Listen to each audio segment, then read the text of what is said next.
I'd like to start this episode of Soul Coffee a little bit differently, and I just want to speak directly to people, and that's no one defines who you are. You do.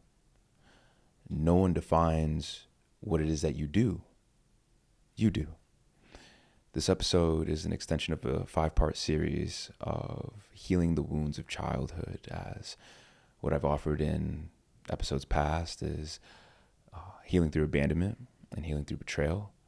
And those ways to be able to heal were reflective of self-love for abandonment, and then for betrayal, self-loyalty. Today's episode is on humiliation, and this is a wound where I traversed very, very deeply throughout my life. And I'd really like to just be raw and vulnerable and just show more parts of myself. So it's unscripted. I have a few points that I'd love to really just share in a concise way, but I want y'all to see more of my heart and where I come from in case you're new. Soul Coffee is a space for exhausted providers to be able to experience more energy, more presence, and more enjoyment in life, as that's where I was being burnt out, depressed, anxious in grad school and throughout a lot of my life. And I come from a charged space in that capacity, and then my parents as well too come from a charged space, as they were my providers and they did everything and do everything still to this day that they can to be able to take care of me, even though I'm trying to take care of them. So without further ado, I think the start of this episode is one of the medicines that has really helped me traverse through this way. As if you don't know my story, I'm sure you could go back to the original episodes of Soul Coffee, which I highly recommend, as they're fire. But I come from a space of being sexually abused when I was younger, and I was about 9 when it happened. And what I often reflect is that it wasn't the event itself that even distorted my perception of reality and the bigness of what happened. It was how I was treated afterwards. I was patronized, I was bullied, I was just torn down and cut down with very, very painful words. And it happened at my daycare that I grew up at, and that was a big portion of my life. And I still to this day wouldn't change anything. But the kids that didn't know what had happened, as it had happened through the youngest son of the babysitter that was taking care of me. And he was kind of like the cool kid, kind of like, he was older than all of us. We all kind of like looked up to him and everything. And, I even kind of grew my love for video games, like kind of in that space as well too, which I'm grateful for because it's a part of my expression. But the kids, they would like isolate me and make fun of me for my expression, that I did love video games, and it was stacked upon like him patronizing me and putting in my perception was that he was just beating me down and, just putting me in a very disempowering space that I didn't have the expression to be able to speak up against. And I didn't respect myself enough to be able to defend myself or to even share with my parents that it had happened, my sister, who was also at the daycare with me when it happened, or my sibling when it happened. I didn't tell anybody else, and I held that within my body for about 14 years till I was about 23, till I really opened up and shared that. So 14 years from when I was 9, so that's like 4th grade, all the way through middle school, growing up as a Black and Latino male. I couldn't speak Spanish because I also grew up near a pretty racist town, Glastonbury, Connecticut. I grew up in East Hartford, Connecticut. Shout out to 860, love y'all. And there wasn't a lot of Black folk at the elementary school that I grew up at. And when I got to middle school in East Hartford, we all kind of like came together in 6th grade, like 9 different elementary schools, just like, wow, just exploded. And then 6th grade went to East Hartford Middle School, and 7th, 8th grade. And that's where I was around the most amount of like diversity I'd ever been around. I was called white boy, just the way I dressed. I was too white for the Black folk, even though I wasn't white at all. And, for Latinos and, I'll say, the kids that came from quote unquote like the ghetto or from like the other side of East Hartford, I just looked weird to them and they made fun of me for it. And I wasn't like introduced to like a lot of R&B at that point. Like I remember I even remember asking, like, confusing our, like Ray J for Bobby Valentino, like, type shit, like, and just being roasted. Like, middle school was rough, bro. So I come from a background of being fucking roasted, and just being publicly humiliated, laughed at, and joked about, and just always, like, being the odd one out, or just, like, looking from the outside in. And in looking in the outside in, like, I felt like I was just in this, and this what's came up the, like, last, like, 2 weeks mainly. As for y'all who don't know, like, yo, I got roasted on TikTok, in a very, open space and transparent space. And, I didn't really like TikTok because, there's a lot of, it's just not where I feel like I need to speak to, for my ideal people that I'm efforting to speak to, being providers, being healthcare professionals. And I think I kind of use that as like a scapegoat, as, I got essentially publicly lynched or humiliated, which is a thing, on TikTok and Instagram. There's a lot of influencers that are just roasting people, and I don't want to do that. I just don't want to do that. And what's most important in this way is I come from being in this, like, perpetual hole, or that just felt like I needed to crawl my way out. And each time I would almost feel like I'm on my way out, that there'd be this getting roasted, or, an incident would happen where I would perceive myself to be separate from, like, my group of friends or perceived group of friends. And I would just feel so low, and that hole would get deeper, and it would get deeper, and it would get deeper, and it would get deeper. And there'd be times where I'd just be like, fuck it, fuck the world, fuck everybody. And I think from when I was 9 to about sophomore, junior year in high school is when I was able to start to find some kind of traction and getting, like, out of this hole finally. And it came through an athletic identity where I got better as a track athlete. I finished like 10th in the state for the 400 that year, my junior year. I was able to actually just kind of sit varsity soccer, which is great, but I got roasted on the soccer team as well too, because I couldn't fucking dribble, straight up. But I had a lot of heart. Coach Boyd saw that. Coach Kanopka saw that, my wrestling coach. And wrestling, I did decent. I hyperextended my right elbow my junior year, so that was its own dark thing. And then, in another vulnerable way, because I would like to teach a sexual health workshop for men in particular. On Still Coffee has a few-part series, so that will come in the future.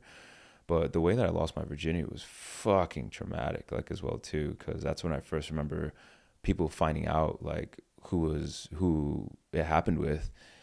And they were laughing. They were asking, like, you did that with so-and-so, blah, blah, blah, blah. And I didn't consent to that information being shared. Like, I don't know about y'all, but, like, the first time I, ever lost my virginity, like, shit was traumatic. And that compiled upon, keep in mind, this same impulse of humiliation. And the thought applied with Dr. Caroline Leaf's work is that I wasn't enough. I'm unworthy of love. And that compounded into my brain, looking for more and more evidence how I was just unworthy of love. I was not enough. My voice didn't matter. I was unimportant. I was fucking garbage. And that hurt so fucking bad. And I just held that within my system for years.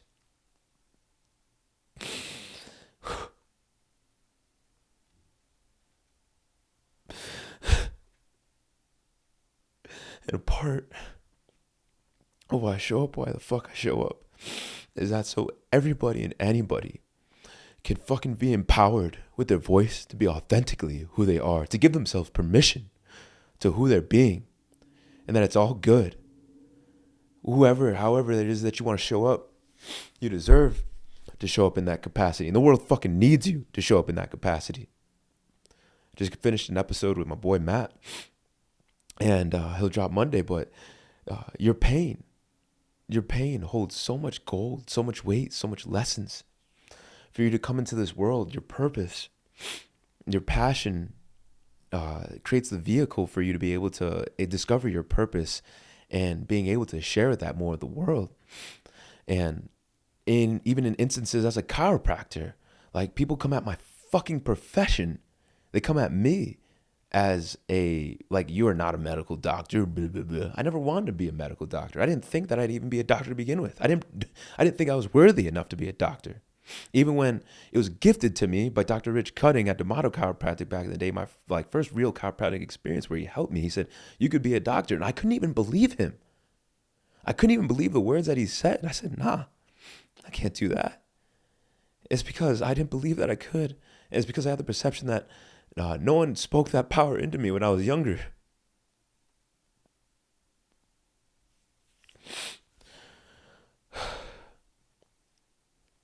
So when it comes to even being in a very vulnerable space, because so many students, and I humbly share this, so many people, like, they give me so much love.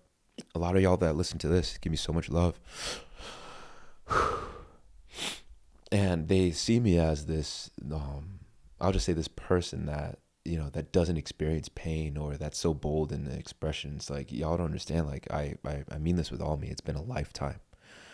It's been a lifetime of being able to cultivate my voice. People ask, how do you build your voice? How do you share your voice? It's reps after reps after reps after reps of being extremely uncomfortable.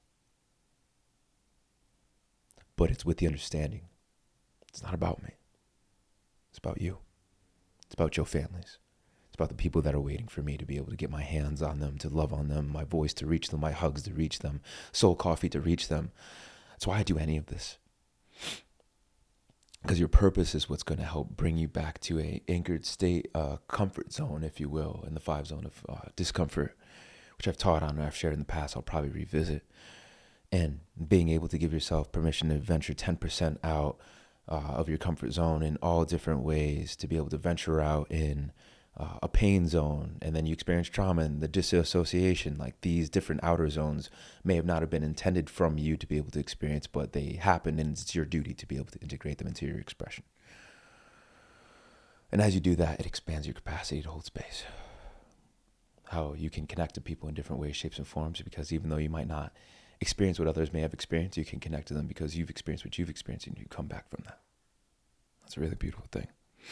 And as you do that, you can build self-respect.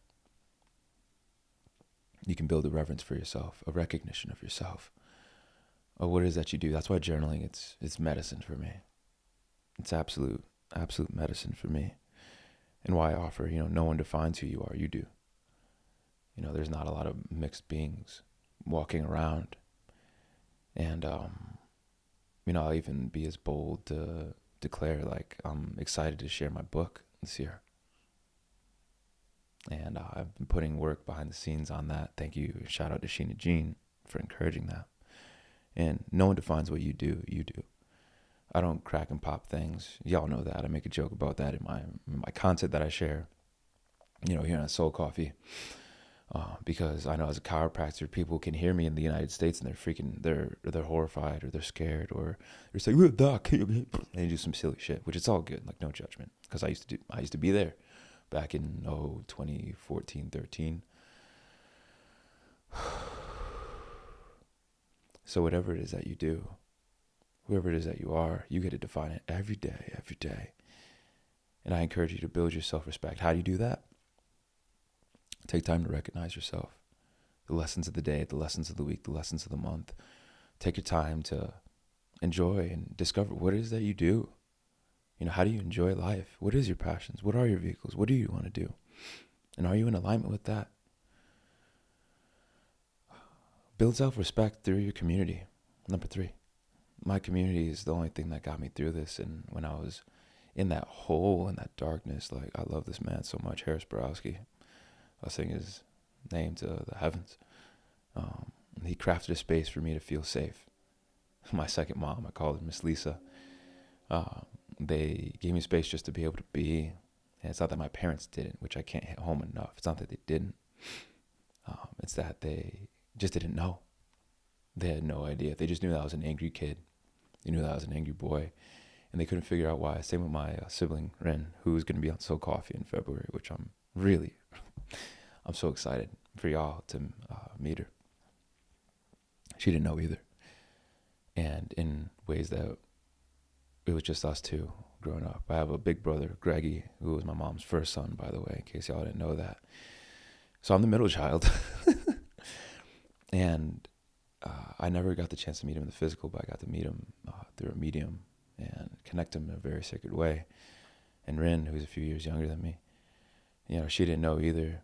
So in my immediate home, I didn't have that support. And Rin was really good at using her words to protect herself as I just had this like physical prowess being her older brother to try and like protect myself in times where we would disconnect and throw around, which I took responsibility for and learned, of course, you can't put hands on a girl, and got checked by my father in that capacity. And that led to so much, but all that to say, Harris was helped get me through. Alan Vachon, Tyler Estevez, Austin LeBlanc, Chris Williams. Those were my four, like in high school, that I was able to connect to and discover more of myself and find more of that empowerment of like, yo, I am doing something, quote unquote, of value, which is earning points for the team or earning points like as an athlete. And as I became a senior, from junior to senior year, you know, Coach Boyd said something that I still carry. He's like, man, he'd rather have a team of Jamals versus a team of quote unquote all-star athletes, because they're coachable, one, but they'll give their heart to whatever it is that they're doing. And that really like began to like crack my heart open and feel more things besides anger, because I was so angry. And my coach, Kanopka, he said something similar in that capacity. And then the person that implanted the image, Coach Shea, Matt Shea, he was the one that was like, yo, so you want to go, you can go D1 with this. He's like, where do you want to run, or where do you want to go to school? And I was like, for what? He was like, to run D1 track, you can do it. He said you can go to UConn, and you can kind of like be in the mix of things, as it's a very big school, or you can go to Central, you can be one of the top dogs. And I was like, baby, I want to be a top dog. I was like, that just really inspired something in me. And I think the rest is history, going into undergrad from there, and encountering some of my best friends like Jordan Watkins, Kendall Walker, Daniel Hopper, Nick Lindblom, Ryan Budd. Those are some of my teammates, relay mates, like some of my best friends. I met Greg Andrade, Bilal, I met Andrew Hill, Mike Ficcarelli. Mike Fick was one of my first friends actually as a freshman, and Harry Lewis as well too. They helped see parts of me that I didn't see and respect myself, and they respected me from external, and that internal, I was able to like borrow some of that as I could try on this jacket of more self-respect. And then in undergrad, being able to continue to build upon that self-respect, like as I matured and as I got older. But there was this unknown void that I was still trying to fill, and that came from the external validation with my achievements as an athlete, as a captain, as a representative of different organizations as well too, like student athlete advisory committees. Shout out to Stephen Walmsley and Rosemary for the student athletes that like were trying to build awareness around domestic violence. But there is definitely a part in undergrad where I was just trying to fill a void externally of, so I'll just say sexually. And that's because I didn't know myself, and I didn't value myself, and I also didn't really know or had a sensitivity to, that's the wound that I was feeling. As when a trauma can happen sexually, the energy in the body can either turn down or it can turn up. So people become hypersexualized. That's what happened to me. And then I was introduced to porn when I was like 9 as well too, at that same incident. So the non-conscious body of mine, from my awareness now, was trying to seek that external validation and seek that feeling of trying to heal. And it wasn't until I got to grad school and I encountered Kairos Training Culture, which is Adjusting Ninjas at the time, and Dr. Brett, Dr. Lance, and they just cracked me open with those adjustments and the affirmations, which a lot of people like laugh at, scoff at, because they don't understand and they don't know the why, right? But we do a movement and breathwork before chiropractic seminars and trainings, and I'll just say, a lot of people, they don't know what they don't know. But when Brett said in the affirmations, I love you and I'm proud of you, I never said that to myself in 23 years. And I didn't even know it. So when that black chiropractor said those words, it activated something in me. Like me too. Like the younger version of me. Like, it's like, me too. Like, I want to feel that. I want to feel proud of myself. I want to feel that love for myself. And I cried for 10 to 15 minutes, even as I'm trying to record this episode. Like, my body's just shaking. I think that's just energy moving. But I had to get my face together. I cried for 10 straight 15 minutes. while everyone else was starting moving into transition of things. About literally 8 years ago, as I'm talking, 8 years ago, and I think a week ago today, was the inception of when I started to train. And that cracked me open. And being able to now have a vehicle, have a medium of like, oh, an image. Okay, Brett, like there's another black chiropractor that's doing this, and he's helping a lot of people, and he's talking to a lot of people.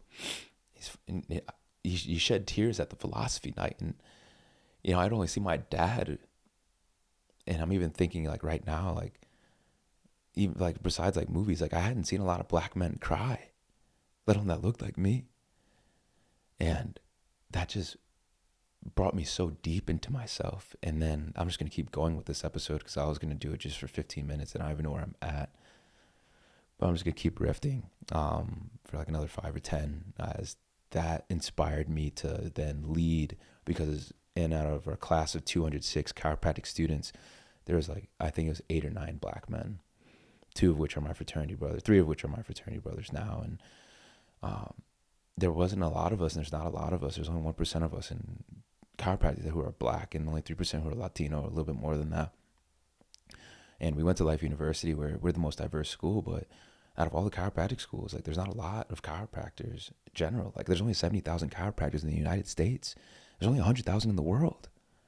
So tying this all together, people who try to humiliate me as a chiropractor or degrade my profession, they don't know what they're doing. And I'm grateful for what I've transmuted when I was younger, as trying to define my identity as a mixed being dwarfs anything anyone might say to me as a chiropractor, as a doctor, and that is, it just dwarfs in comparison. So no one can say anything to me as a chiropractor that I haven't heard. No one can say anything to me now, like, because I've journeyed and I've gone through so much fucking darkness as a means to build up my self-respect and to land the plane on, the journey as a chiropractor. I went to Dallas and I had my heart blown open in April 2017 with Dylan, with Mark Senecal, with Seth, with so many people. Actually, Seth wasn't there. Anyways, with Bobby LeFew and Javier Navarro, 2 of my great friends as well too. And in that second meditation, like in that level 1 seminar experience, that's where I experienced like, this is the tribe and this is the people you're supposed to do, and this is exactly what you're supposed to be doing. And I heard that as like a voice, and I received that insight in that capacity, and I just shed so many tears. And then when I got back my 3rd quarter, I said, I'm training every single fucking day I can. So I trained 4 days a week with the Life U crew, which now they do 2 times a week. And I dedicated my life to being able to show up in that capacity. We train at 5:30 in the morning. So I had to get up at like 5 or 4:44 to make it in time and be in an energetic state. And then I did that for the rest of my student career. It was about 4 years. I did that. And now I'm a lead facilitator, a few years later. And I just want chiropractic students, I want healthcare professionals, I want providers to be able to respect themselves.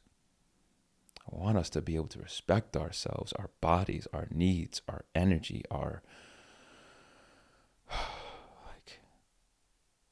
because we're in an environment, a country that doesn't respect us, that doesn't hold reverence for us, that says we need to sacrifice ourselves.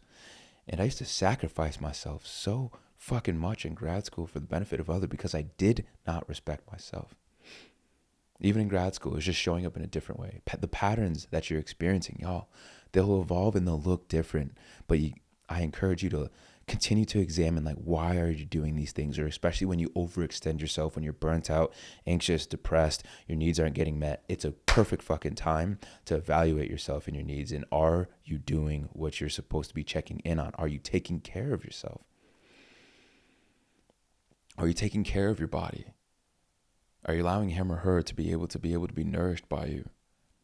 What are the patterns at work in your neurology that are then playing through your body?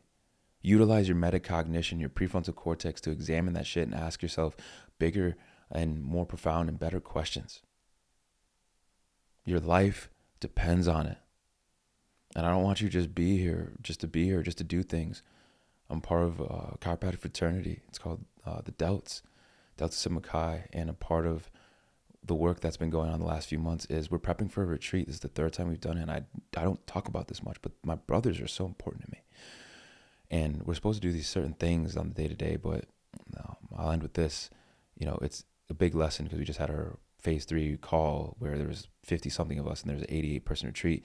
We're supposed to do these things each day, but it's not about the checking a box off the day. It's about learning yourself throughout the process.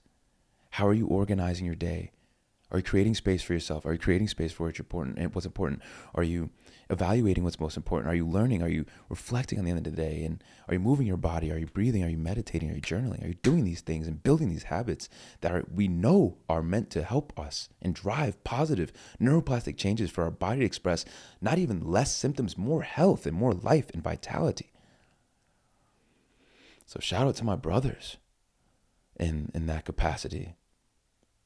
And all that to say, may this offering to be a very thorough invitation to take care of yourself and respect yourself. And I knew this episode was going to be deeper and take me deeper because I really want to connect with y'all this year. Anyone that may catch up to this in years in the future or maybe re-listen to it in years in the past. I am so grateful, and I'm so honored to be able to be here, and I'm excited to craft this vehicle in a more sexy space.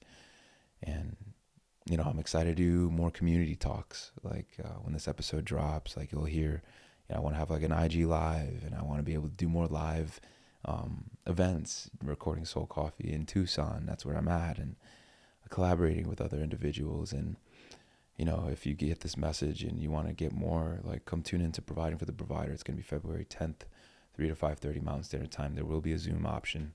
We're going to be doing a cacao ceremony led by Marie. Shout out to Marie. The first hour, but that next hour and a half, like I got y'all, baby.